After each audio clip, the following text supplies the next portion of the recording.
What's up, everybody? It's your boy Brandon Blakeney, aka Brandon Lee TV. Kick back, relax, and come take a ride with me. So those UNC Tar Heels, man, most polls have them ranked in the top 25 preseason polls right now. Drake May is being regarded as either the number one or number two quarterback in the nation by everybody, and a perennial Heisman favorite, one of them, aside Caleb Williams, of course, but Drake may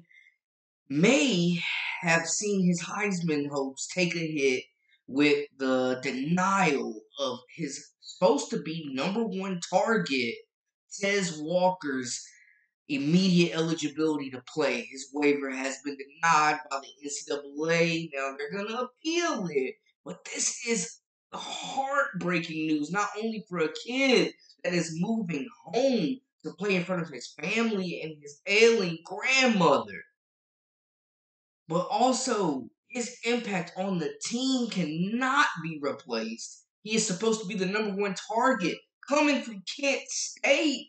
The NCAA is dead wrong for this one. I gotta call him out. I gotta call it how I see it, y'all. And that's what's going on. Let's get into it. You are now locked into the Live with Brandon Blakeney podcast. Here is your host, Brandon Blakeney. So like we mentioned, Drake May had an incredible freshman season last year, and he's looking like he's coming in and he's going to have an even better year this year and potentially walk home with a Heisman Trophy, man. So expectations are high, and one of the reasons they are so high is because the offensive side of the ball at the wide receiver position, Tez Walker, the Kent State transfer, who's supposed to replace Josh Downs as the number one target for Drake May this year. There was a lot of hype around this kid. He had been impressing. He's all MAC performer. You know what I'm saying? He had 58 catches for 921 yards, 11 tutties last season with Kent State. And he's bringing that talent to play with a quarterback like Drake May. The length, the speed, the catch radius. It was going to be an instant impact, an instant love affair, an instant chemistry on the field. And now it's coming to question. I mean, this kid is supposed to lead this wide receiver group. He was named All ACC preseason because of the impact that he's expected to have. And he's coming back to play at home, play it in front of the crib, play at the crib in front of his folks.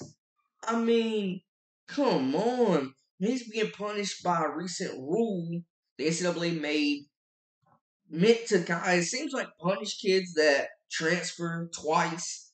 They have to sit out a year. But he's only played for one school, and Mac Brown made that known. He's only played for one school. He was supposed to go to East Tennessee State, didn't work out towards ACL. They took the offer back. Then he went to North Carolina Central. You know what I'm saying? They're in the Triangle, in the Durham area. It was going to be close to home. Their season gets canceled because of COVID in 2020. He makes the move to Kent State, plays there 2 years. So he's only played for one school. He transfers back home. And the thing that also needs to be noted is that the head coach at Kent State, Sean Lewis, left the program to take the offensive coordinator position on Coach Prom's staff at Colorado. His position coach left as well, but he's the only one being punished for seeking greener pastures, moving home to take care of his grandma and to see his grandma to help, you know what I'm saying, facilitate that in his home state. And this is a woman that's raised him since he was a little kid, according to reports. So he's going home to help out and to give her a chance to see him play football in person in college for the first time because she wasn't able to travel to Kent State. He's only played for one school, and he's being punished by a rule that was introduced and implemented after he had already enrolled in the school. People, we're talking about something that's happening to this kid that's jeopardizing and has taken away his eligibility for the moment We're talking about this happening 4 weeks before the season. They got College Game Day coming to Charlotte. They got rival South Carolina. They got a QB battle between two guys who are trying to go in the first round of the NFL draft. But first, before that, Spencer Rattler is trying to put his name in the Heisman favorite as well on that Heisman list. This is a huge game. This is a lot at stake right now, man.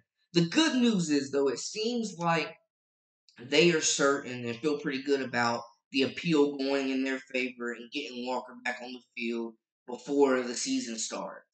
Seems like the people down there in Chapel Hill are very confident and things going their way. So we'll see, man. Hopefully this kid isn't punished, man. He's able to play. He's been working hard. He's enrolled. He's been doing the summer thing. You know what I'm saying? Going through workouts, going through practices, and he doesn't even know if he's gonna play right now. Can you imagine just the mental damage that this thing is doing, man? To the mental health, the damage that it's doing to this kid's mental health.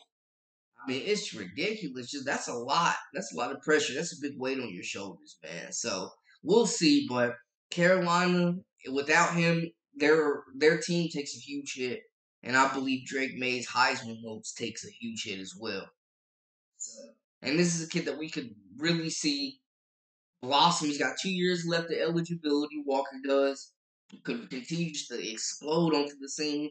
Hey, we saw what happened with Maye's last #1 target. I'm just saying, this kid could be league bound next year.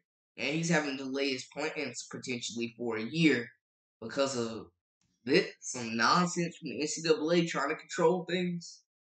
It's ridiculous, man. But I digress. Let me know how y'all feel in the comments about the situation. Who's wrong? Who's right? Will he play? Won't he? What does this mean for UNC football? What are the Carolina boys going to do? Let me know in the comments. Y'all holler at your boy and make sure to subscribe for all the latest and the greatest. I'm Brandon Blakeney, aka Brandon Lee TV. This is Live with Brandon Blakeney. Hit up our memberships as well. We got that exclusive content daily, weekly, whenever you need it. Until next time, hey, we out.